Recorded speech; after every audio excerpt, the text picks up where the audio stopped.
नमस्कार, आप सभी का स्वागत है आपके अपने online platform day night classes पे। देखिए, आपको दिल्ली सल्तनत मध्यकालीन भारत की सीरीज जो चल रही थी, मध्यकालीन भारत जिसको इंग्लिश में बोलते हैं मेडाइवल हिस्ट्री, ठीक है। तो वहाँ से आपके इंपॉर्टेंट क्वेश्चन और फैक्ट सब पूछे जाते हैं, चाहे वो आर ओ हो, यूपी का समीक्षा अधिकारी का पेपर हो, यूपी पीसीएस हो, उत्तर प्रदेश प्रीलिम्स पीसीएस का प्रीलिम्स हो या मेंस हो।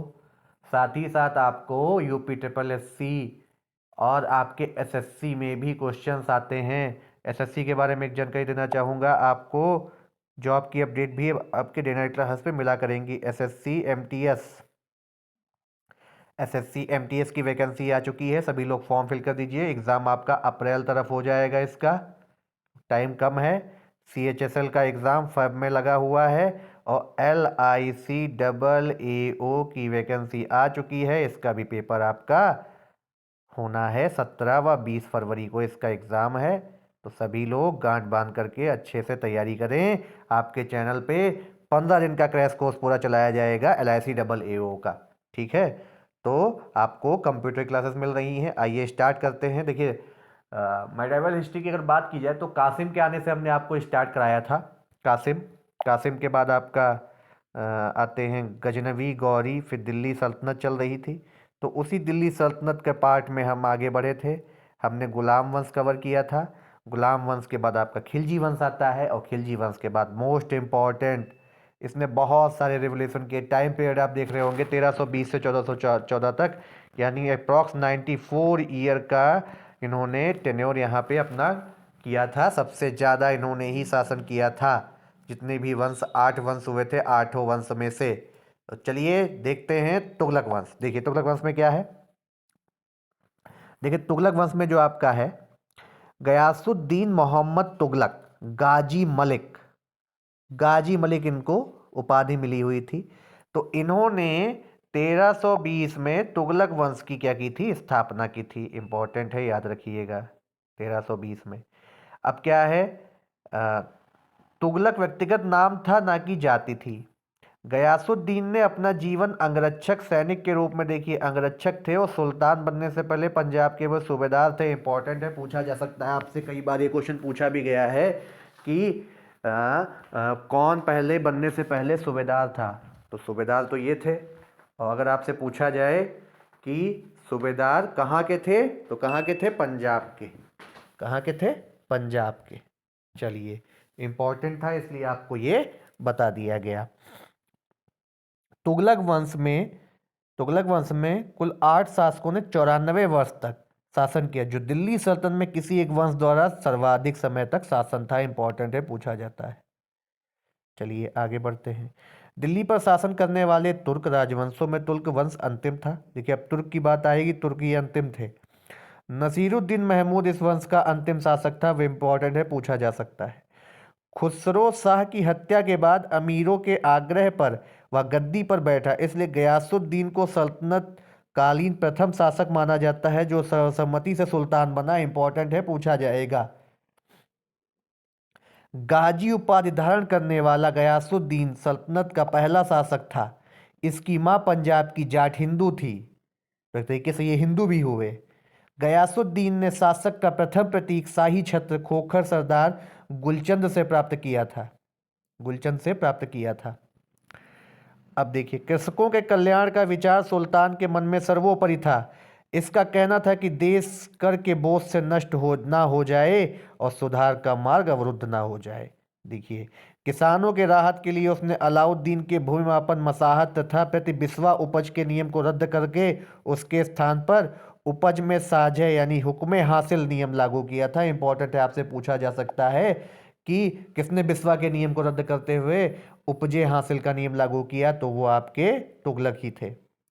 देखिए, गयासुद्दीन ने अलाउद्दीन खिलजी के कठोर नियमों के विपरीत मध्यवर्ती नीति अपनाई, जिसे बर्नी ने रस्म मियाना यानी तारीख ए एतदाल कहा। सुल्तान ने कहा कि कृषक ना तो इतने धनवान बनने की विद्रोह कर दे, ना ही इतने निर्धन बन जाएं कि कृषि छोड़ दें।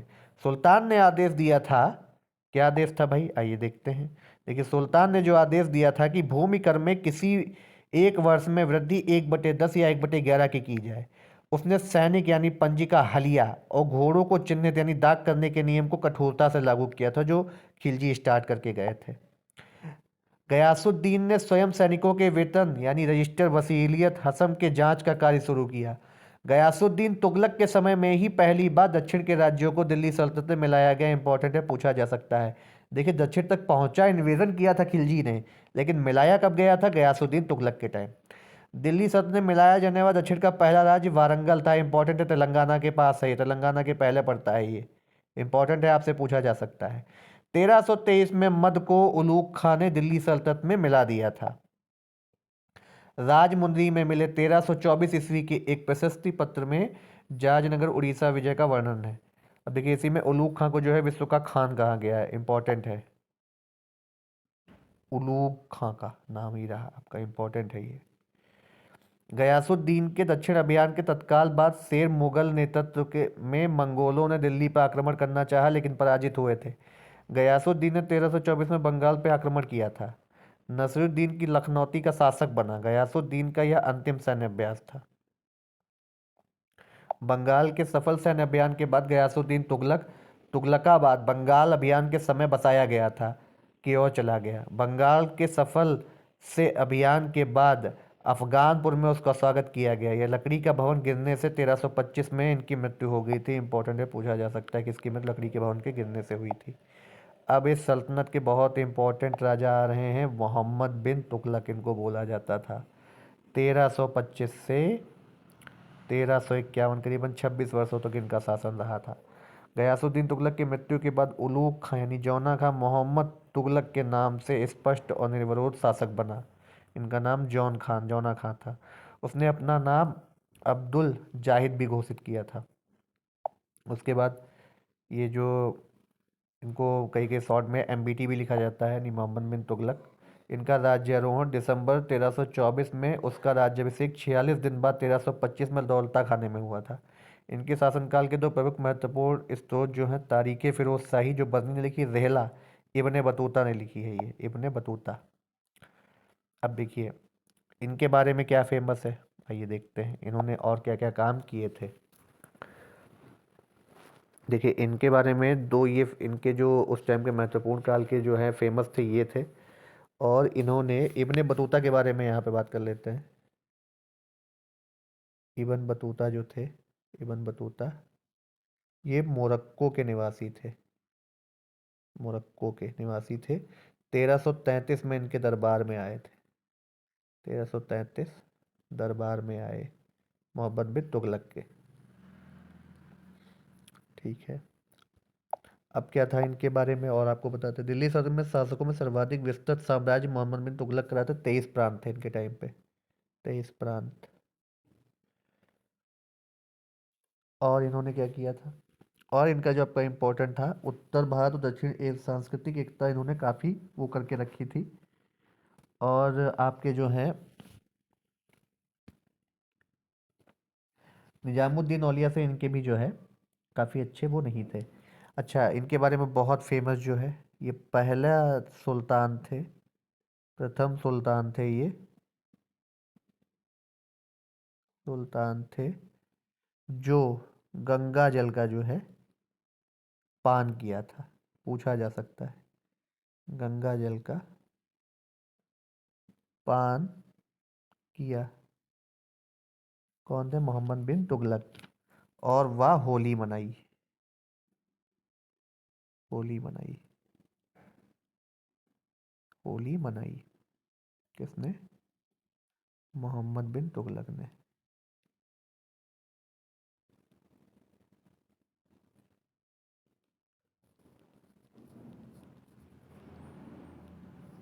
मोहम्मद बिन तुगलक ने। ठीक है, इस सल्तनत के प्रथम सुल्तान थे जिसने राजकीय कार्यों में हिंदू समेत कई अन्य जातियों को उच्च पद प्रदान कर दिया था। इसी वजह से इनके बारे में काफ़ी वो होता था। इन्होंने कई सारे जो है कई सारे विद्रोह भी हुए, 34 विद्रोह इनके टाइम पे हुए थे। और इनके बारे में ये कहा जाता है कि ये जो है इनकी योजनाएं जो हैं काफ़ी अजीब रहती थी। इन्होंने दोआब में कर वृद्धि कर दी थी, जो इनका सबसे बड़ा पूछा जाता है आपसे। दोआब में कर वृद्धि इन्होंने ही करी थी। और क्या किया था? राजधानी परिवर्तन इन्होंने कई बार करा। सबसे विवादास्पद जो माना जाता है, इन्होंने देवगिरी को राजधानी बनाया था। देवगिरी को राजधानी बनाया। पूछा जाता है देवगिरी को किसने राजधानी बनाया या कौन सी बनाई थी उन्होंने। और इसका नाम फिर बाद में रख दिया दौलताबाद। नाम चेंज करने में भी ये काफ़ी आगे थे, दौलताबाद। और इन्होंने क्या किया था? इन्होंने जो है करेंसी चलाई थी, सांकेतिक करेंसी, सांकेतिक मुद्रा। सांकेतिक मुद्रा ये कब चलाई? 1329 और 30 के मध्य। इन्होंने चांदी के सिक्के के स्थान पे तांबे का सिक्का चलाया था। चांदी की जगह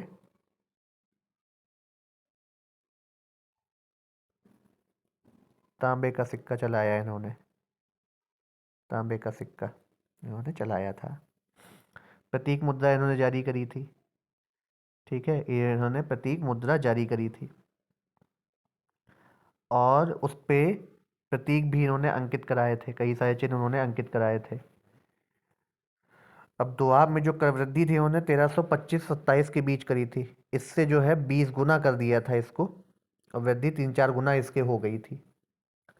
और इनका जो अभियान था, इन्होंने और क्या इनका अभियान था? अ, जी हाँ, इन्होंने जो है कराचल अभियान किया था। हिमाचल प्रदेश में कांगड़ा है, वहाँ पे इन्होंने जो अभियान किया था, बहुत जाता है कि लाखों सैनिक वहाँ पे मारे गए थे, क्योंकि बर्फीला तूफान की वजह से संपूर्ण इनकी सेना नष्ट हो गई थी। तो इसके बारे में इन्होंने, और इन्होंने सबसे जो इम्पोर्टेंट काम किया वो आपका तो दीवाने कोही, दीवाने अमीर कोही, दीवाने अमीर कोही की स्थापना करी थी इन्होंने। स्थापना कृषि के लिए करी थी, कृषि विभाग था ये, कृषि विभाग का जो इन्होंने किया था। और इन्होंने क्या किया था? इन्हें धनवानों का युवराज कहा जाता था, धनवानों का युवराज कहा जाता था। और इन्होंने जो है मुकुट का मोती कहकर भी संबोधित किया जाता था, मुकुट का मोती। इन्हें पागल सुल्तान भी कहा जाता था, पागल सुल्तान, क्योंकि इनकी योजनाएं ऐसी रहती थी। करेंसी इनकी फेल हो गई थी, पेपर करेंसी भी इन्होंने ही सबसे पहले लाई थी। इनकी जब मृत्यु हो जाती है तो उस पे एक था हाँ, इनकी मृत्यु पे बदायूं, बदायूं जी जो थे उन्होंने लिखा था कि सुल्तान को उनकी प्रजा से, और प्रजा से सुल्तान को, सुल्तान को, इनका जो था सुल्तान को उसकी प्रजा से, सुल्तान को उसकी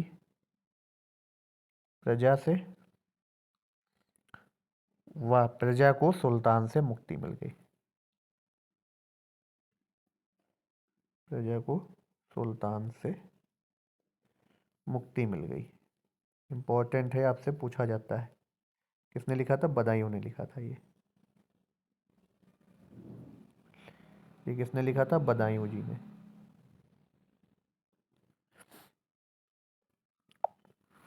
और आपके इसमें क्या थे? इनकी जो थी, क्या बोला जाता था, ये अरबी फ़ारसी के जानकार थे। इन्हें जो अरबी भी आती थी, फ़ारसी भी आती थी। अरबी, फ़ारसी, खगोल विज्ञान भी इनको काफ़ी पता था। खगोल विज्ञान, खगोल विज्ञान, अरबी, फ़ारसी, ये सब इनको पूरा पता था। अकाल संहिता का निर्माण इन्होंने कराया था, अकाल संहिता का निर्माण इन्होंने कराया था। अब इनके टाइम पे इम्पोर्टेंट कौन सा था? देखिए, इब्ने बतूता इनके टाइम पे आए थे, ये आपको पता होना चाहिए।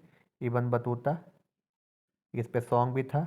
ये कहाँ का निवासी था? ये निवासी थे मोरक्को के। ये आपसे कई बार मिलाने को आता है, मोरक्को, मोरक्को। ये 1333 में आए थे, ये भी इम्पोर्टेंट है, पूछा जाता है कई बार, कालानुक्रम लगाने को आता है आपसे। राजधानी परिवर्तन इनका मेन काम रहा था।